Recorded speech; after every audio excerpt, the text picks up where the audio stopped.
Dyma'r myfyrdod ar gyfer Sul y 60 o Fedi. Dechrau gyda gair o ras. Plygwn oedd flaen di-arglwydd gan gydnabod arglwyddiaeth dros bawb a phopeth. Cymorth ni ddaddoli a'n holl egni, fel y gallwn dy gyffwrdd ath deimlo'n agos atom. Bendithiau'n hoedfa bydd yma yn y canol. Amen. Wel, dwi'n di ddethol chydig o adnodau allan o Exodus 32. A dyma Moses yn dechrau yn ôl i lawr o ben y mynydd. Roedd yn cario 2 lech y dystiolaeth yn ei ddwylo. Roedd ysgrifen ar 2 ochr y llechi. Duw ei hun oedd wedi gwneud nhw, a Duw oedd wedi ysgrifennu arnyn nhw. Roedd y geiriau wedi crafu ar y llechi. Pan glywodd Joshua holl sŵn y bobl yn gweiddi, dyma fe'n dweud wrth Moses, mae'n swnio fel petai na ryfel yn y gwersyll. Dyma Moses yn ateb. Nid can dathlu buddigoliaeth glywa i, na chan wylo'r rhai sydd wedi trechu, ond canu gwyllt rhain cynnal parti. Pan gyrhaeddodd y gwersyll a gweld yr eilyn o darw ifanc a'r bobl yn dawnsio'n wyllt, dyma Moses yn colli ei dymer yn lan. Taflodd y llechi oedd yn ei ddwylo ar lawr, a dyma nhw'n malu'n deilchion wrth droed y mynydd. Y diwrnod wedyn, dyma Moses yn dweud wrth y bobl, dych chi wedi pechu'n ofnadw, ond dwi am mynd yn ôl i fyny at yr arglwydd. Falle, a gallai wneud pethau'n iawn rhwngwch chi a Duw, iddo faddau chi am eich pechod. Wel, detholiad byr o adnodau o'r hanes yna. A fel testyn i'r myfyrdod, dwi'n edrych ar adnod 16 yn Exodus 32. Yr ysgrifen hefyd oedd ysgrifen Duw. Yr ysgrifen hefyd oedd ysgrifen Duw. Chi'n cofio dysgu ysgrifennu'n sownd. Roedd ysgrifen i yn anobeithiol a mae'n parhau felly mae'n ei ofn. A flynyddoedd yn ôl mi oedd yna arholiad ar law ysgrifen yn dod e. Marciau isel iawn fydde gyda fi mae'n ei ofn. Mae'n siŵr bod rhai o'n chi'r merched yn darllen cylchgronau lle maen nhw'n dehongliwch cymeriad oddi wrth eich ysgrifen. Dim ond eich chi anfon ychydig eiriau yn eich llaw ysgrif iddyn nhw fe wnawn nhw ddadansoddi eich cymeriad. Mae yna rai wedi bod yn cerdded glannau môr mewn amryw o wledydd yn gwneud yr un peth. Yn gofyn i chi ysgrifennu eich enw ar ddarn o bapur ac oddi wrth eich ysgrifen, maen nhw'n rhoi eich cymeriad a'ch natur i chi. Maen nhw'n dweutho chi pa fath rai i chi. Maen nhw'n herig allan nhw adnabod dyn oddi wrth ei ysgrifen. Mae yna bobl dysgiedig yn gwneud hyn hefyd, mae'n rhan o seicoleg erbyn heddiw. A mae'n siŵr fod rhywfaint o wir yn y peth. Fi allwn ni wneud rhywbeth tebyg i hyn, nid gyda llawysgrifen, ond o ddarllen gwaith rhyw ddyn arbennig. Mae gyda ni syniad gweddol amdano wedi ni ddarllen yr hyn ysgrifennodd. Y bardd Eidi Hwsn enghraifft wedi darllen ei waith, mae darlun gen i fi ei fod wedi byw yng nghanol pobl, roedd pethau bob dydd o ddiddordeb iddo ac roedd e'n grefyddol. A doedd ei ddim syndod canfod ei fod yn byw mewn tŷ oedd mewn rhes o dau yn yr hos ac o glywed ei hanes gan bobl oedd yn ei adnabod roedd yn mynd i'r capel. Mae gen i feddwl mawr o Eifion Wyn oedd yn ysgrifennu telenegion syml, tlws, yn sôn am natur a phlant. A dim rhyfedd darganfod ei fod yn athro plant oedd yn caru byd natur. Doedd e ddim yn perthyn i orsedd y beirdd ond yn byw yn syml. Roedd llyfrau nofelwyr fel Daniel Owen ar y cwricwlwm ysgol Slywerdydd ac o ddarllen ei hanes cynnar ef gweld fod ei lyfrau yn debyg i'w fywyd. A doedd ei ddim syndod chwaith sylweddoli fod Tŷ Rowland Hughes yn byw yn ardal y chwareli. Ie, oddi wrth yr hyn ysgrifenna dyn fe allwn gael rhyw syniad bach amdano. Dim popeth felly, ond rhyw gip arno ac ar ei gymeriad. Rhyw syniad o'r fath un rydyw. Mae yna sôn yn y Beibl 2 gwaith am Dduw yn ysgrifennu. Gawn ni edrych yn nhw cheisio canfod os y cawn ni rhyw syniad bach ar y fath un i'w Duw. Ym Mhenod y Testun, ac y fe roedd i Moses wedi ddorffen llefaru wrth o mynydd Seinai ddwy lech y dystiolaeth, sef llechau o gerrig wedi ei ysgrifennu a bys Duw, a'r ysgrifen oedd ysgrifen Duw. Moses yn esgyn i Seinai ymgynghori â Duw, arweinydd y bobl yn troi at Duw. Bu yno'n hir ac roedd y bobl wedi adeiladu llo air, ac fe wylltiodd Moses a thorri'r llechau. Aeth i ymbil ar ran y bobl ac adnewyddwyd y llechau. Dwy lech y dystiolaeth wedi ei ysgrifennu gan Dduw. Beth oedd ei cynnwys? Gorchmynion a chyfreithiau. Cyfreithiau, gorchmynion Duw i'w bobl a gawn ni ar y llechau. Ie, y deg gorchymyn. Ydy ni'n cofio? Addola Jehova Dduw yn unig. Paid ag addoli ei lunod. Paid a defnyddio enw Duw mewn ffordd amharchus. Cadw'r saboth, anrydeddad yr rieni. Paid a llofruddio. Paid a godinebu. Paid a dwyn. Paid a rhoi tystiolaeth ffals. Paid a chwennych. Dyna beth ysgrifennodd Duw yn y fan yma. Ydy ni'n gallu dysgu rhywbeth am Dduw oddi wrth o'r hyn ysgrifennodd e? Wel, ni'n gweld yn syth mae un cyfiawn yw e. Cyfraith yr arglwydd sydd berffaith. Cyfiawn, un gwir, cywir, gonest, uniawn, didwyll. Fe ddengys y deg gorchymyn mae un felly i'w Duw, ac mae am i ni fod felly hefyd, os cadw'n ei orchmynion ef. Dysgwn oddi wrth o'r ysgrifennodd Duw yma, fod ganddo gyfreithiau neu orchmynion ar ein cyfer ni. I ond i'r Hebreaid y goswyd rhain ganddo.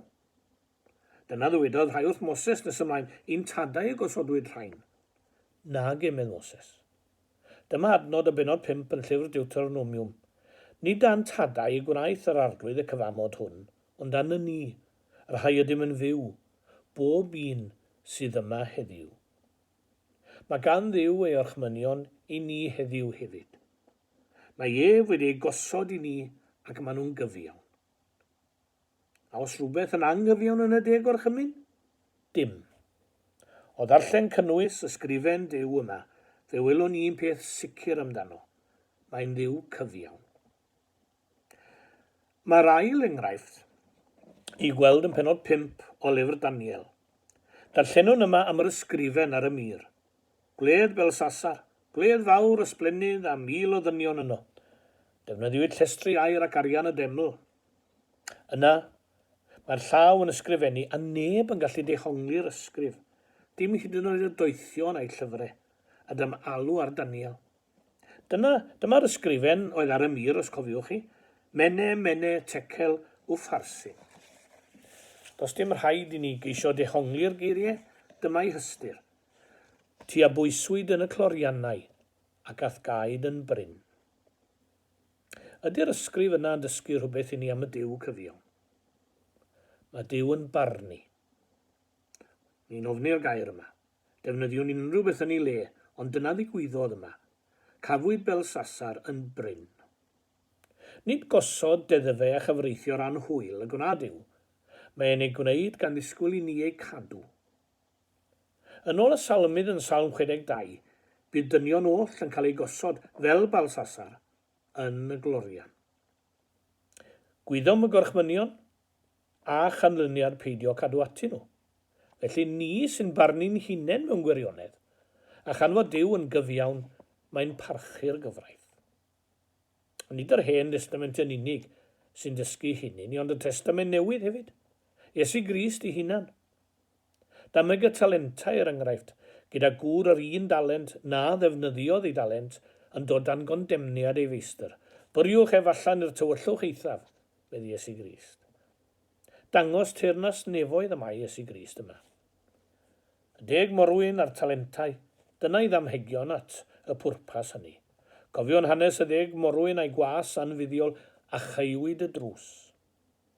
Ie hwy a bwyswyd yn y glorian ac a gaed yn bryn. Dysgur ydym oddi wrth yr ysgrifen yma'n llyfr Daniel fod Duw am i ni gadw i ddeddfe a'i gyfreithiau. Mae e'n gyfiawn ac yn disgwyl i nuniau sydd ei enw arnom, gadw ei eiriau. Ar Belsasar oedd y bai. Gwelwch fel y bu byw, ie. ac arno ninne bydd y bai os cawn ninne'n bryn. Mae deddfe Duw yn gyfiawn. Yr unig ffordd y ceir ni'n bryn i wrthi ni weithredu yn anghyfiawn. Ti gei yn ôl yr hyn a wneu, os bydd y daith i'r dydd, y dydd a gei. Ac yna, geiriau yn wythfed benod Efengyl Ioan. Eithir yr Iesu wedi ymgrymu tua'r llawr, a sgrifennodd a'i fus ar y ddaear. Iesu Grist yma yn dysgu'r bobl. Fe ddaeth yr ysgrifenyddion a'r Phariseaid a gwraig o dynebus ato, gan ddweud fod cyfraith Moses yn gorchymyn iddynt labyddio hon, twli cerig ati ynddo fe a'i lladdi, labyddioi. Beth yw wedi dim iddyn nhw? Yn ceisio i ddala fe ron wrth gwrs. Mae Crist yn plygu i sgrifennu gyda'i fus, heb gymryd arno'i clywed. Felly maen nhw'n parhau ofyn. Fe gwyd yr Iesu e ben a dweud, yr hwn sydd bechod, tafled y garreg gynta. Yna mae'n plygu eto, a sgrifennu ar y ddaear. Beth ysgrifennodd e? Mae llawer wedi gwneud awgrymiadau, ac fe garwn i wybod. Mae llawer o esbonwyr am ddweud, mae un gair ysgrifennodd e, cariad. Cariad. Wyddon ni ddim i sicrwydd, ond sut bynnag, mewn cariad yr ymdriniodd efo'r wraig yma. A dyna ddysgur i ni am ddew yma, cariad. Diolch yn gadweud hyn ar ôl y pwynt diwethaf am farn, ynddo fe. Dyw cyfiawn a chariadus ydyw yr arglwydd ddiw. Cyfiawn ydyw, mor gyfiawn fel na all edrych ar bechod. Fel y dysgall llyfr Daniel ni, nid gosod deddfa ac yna edrych drostynt, ond ei gosod a pharchu gofynion a wna ef. Cariad ydyw. Fel y dysgur ni yn ymwneud Crist ar wraig hon. O'n fedorodd hon y gyfraith, fe o nebodd, a ni wnaeth yr Iesu ddim. Tybed. Gadwch i mi orffen ar hanes sydd yn Ioan 8. Wedi dweud ar yr hwn sydd bechod daflu'r gared gyntaf, mae'n gofyn i'r wraig, o wel neb yno gyda hi. Pa le mae dy gyhyddwyr? Ond i chondemniodd neb di? Na, ddo meddwl wraig. A dyma eiriau'r Iesu ddi, nid dwi finna'n dy gondemnio di, dos, ac na phecha mwyach. Geiriau cynhwysfawr. Ydy mae Duw yn gyfiawn ac yn ddiw cariad. A dwi am orffen trwy fwrw golwg fras iawn o'r dechrau eto. Creu dyn, a'i osod mewn gardd. Ni'n cofio'r hanes. Fe anghofiwyd y gyfraith a osodwyd wrth gwrs. Dywed Paul, yr enaid a becho fydd marw. Hawl gyfreithiol i farwolaeth ar fywyd pechadur. Be ddigwyddodd? Gwylwn ailadrodd eiriau Eseia. Na ni oll a grwydrasom fel defaid. Troesom bawb i'w ffordd ei hun. Hynod o berthnasol i'n cyfnod ni mae'r ei ofn. Oedd Duw am dynnu gyfraith nôl? Na, roedd yn gyfiawn. Oedd Duw felly mae dylu ni gymryd canlyniadau yn bai? Na, atal, yn ei gariad. Yng nghyflawnder amser daeth Iesu Grist un byd. Ymladdodd a choncrodd a lluoedd y tywyllwch. Enillodd fuddugoliaeth, a ddaw yn eiddo i'r rhai agredent yno. A'r arglwydd a roddes arno ef ein hanwiredd ni i gyd. Cariad anfeidrol Duw tuag atom yn Iesu Grist. Ydyn ni wedi dysgu sut i'n yw yr arglwydd Duw? Un cyfiawn o dde, ond hefyd mae'n Duw cariad. Yn Exodus, Daniel ac Efengyl Ioan ar ysgrifen, oedd ysgrifen Duw. Mwyn ein. Gawn ni orffen gyda gair o weddi. Gweddiwn. Dyma ni yn tad wedi ymgynnull drachefni gan ei dyglodydd ac i, osod ein ffydd yn o tîo'r newydd. Pobl yn colli gobaith ydy ni ar brydiau o Dduw. A hynny am ein bod ni'n dyst i gymaint o anghyfiawnder a difrawder yn y byd sydd ohoni. Ond paid a gadael i ni ddigaloni. yn hytrach rwy ni godi ar ein traed a thwasanaethu di anewyddeb bywyd. Ac yn yr act seml honno boed i ni ganfod ein lle o fewn patrwm dy bethau di. Mae gen i ti waith i ni i'w gyflawni. Rwy ti wedi ymddiried cymaint i ni. Y peth lleia allwn ni wneud yw dangos ein serch ata ti, a'n brwdfrydedd wrth fyw yn bobl gyfrifol ac yn bobl gwerthu galw yn Gristnogion. Gwranda arnom, wrth i ni ddeisyfu gweddiau dros yr unig, a'r hiraethus, a'r gwan, a thros y claf a'r profedigaethus.